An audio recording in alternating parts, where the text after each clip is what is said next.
Vous voulez savoir comment on tombe dans la marmite de l'événementiel? Je vais vous raconter ma version, en attendant de vous en donner d'autres dans des prochaines vidéos. Pour moi, tout a commencé dès l'enfance, en ayant eu la chance d'avoir des parents militaires. Tous les militaires ne déménagent pas tous les 2 ans, mais nous avons quand même un peu vadrouillé. Et lorsque j'ai eu 7 ans, mon père nous a annoncé que nous partions vivre à l'île de la Réunion. À l'époque, moi je voyais ça plutôt comme ça. Bon, en vrai, pour ceux qui connaissent, ce n'est pas du tout comme ça. Là-bas, j'ai découvert les montagnes, la plage de galets à Saint-Denis et celle de sable à Saint-Gilles.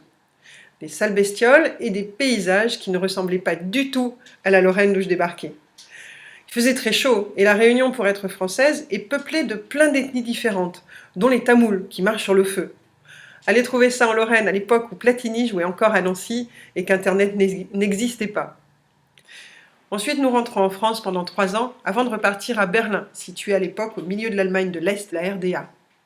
C'était Berlin pendant l'occupation des Alliés et avant la chute du mur.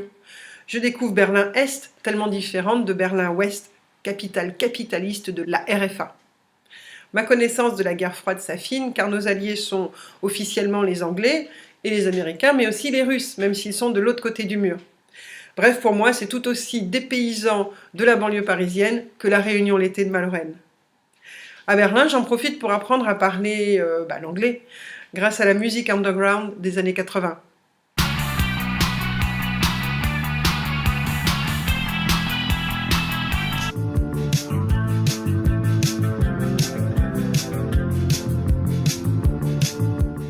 Et oui, même si ma grand-mère est schweizerdeutsch, c'est-à-dire suisse-allemande, je préfère de loin l'anglais. J'y peux rien. Ensuite, j'ai atterri à Bordeaux, avec son beau port de commerce et son bon vin pour y faire mes études. Donc au fil des années, je découvre des jolies choses et des activités différentes selon les endroits où je vis. La randonnée à La Réunion, la course de vitesse en banlieue parisienne, le ski de fond à Berlin et la tournée des vignobles à Bordeaux. Alors pour ne pas déroger à la tradition, je choisis une école de commerce qui, pionnière des programmes Erasmus, m'envoie 2 ans en Angleterre. Enfin l'Angleterre. Et plutôt dans le nord, dans le Yorkshire et à Nottingham, là où la Britpop bat son plein dans les années 90.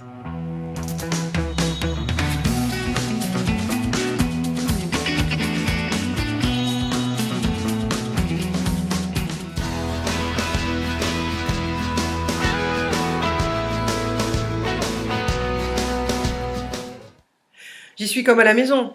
Enfin presque, parce que niveau météo, c'est quand même pas ça. Mais les gens, ils sont adorables, et j'adore la musique et les pubs. Et voilà, il est temps de rentrer et de passer aux choses sérieuses.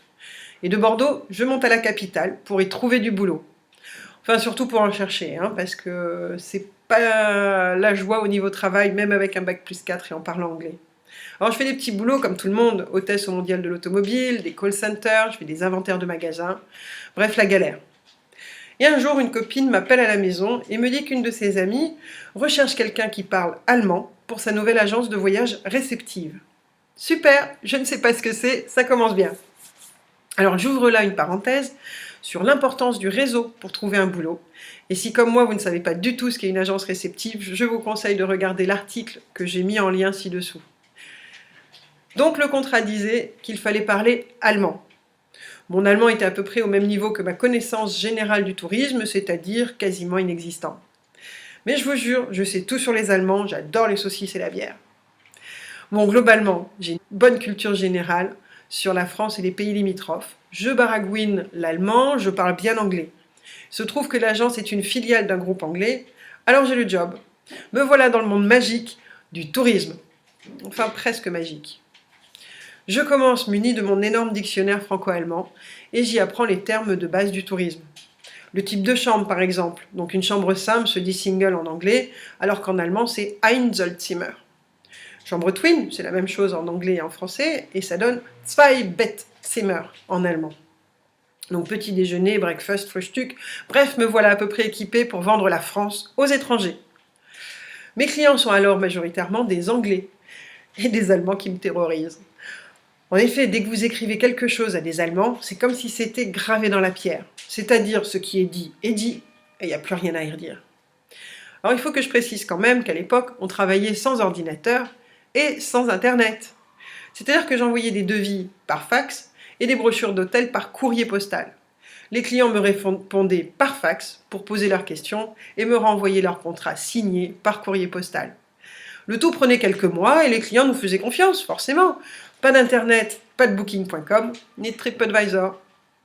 Mais qui dit pas d'ordinateur, dit aussi de faire tous les calculs avec la calculatrice et sur papier. Rien n'était automatisé, et si vous aviez le malheur d'oublier un truc, les Allemands vous faisaient bien comprendre que c'était tant pis pour vous. Et je vous rassure, c'est toujours le cas avec les Allemands, même avec Internet, ça n'a pas changé. Un jour, j'ai dû préparer un itinéraire sur toute la France pour des pèlerins allemands qui allaient d'étape en étape en 10 jours, et pour qui il fallait réserver les hôtels, les restaurants et les visites. Autant vous dire que j'ai serré les fesses quand j'ai envoyé mon devis par fax. En revanche, quand j'ai reçu la confirmation et que j'ai réalisé mon premier vrai circuit touristique, quelle victoire! Là, ils m'avaient bien eu, les Allemands. J'étais tombée dans la marmite. L'émotion et la fierté que j'ai eue quand j'ai reçu la confirmation, c'était la récompense de mon travail, de mes efforts pour trouver les lieux sur le thème du pèlerinage, sans Internet, pour équilibrer les journées, sans Google Maps.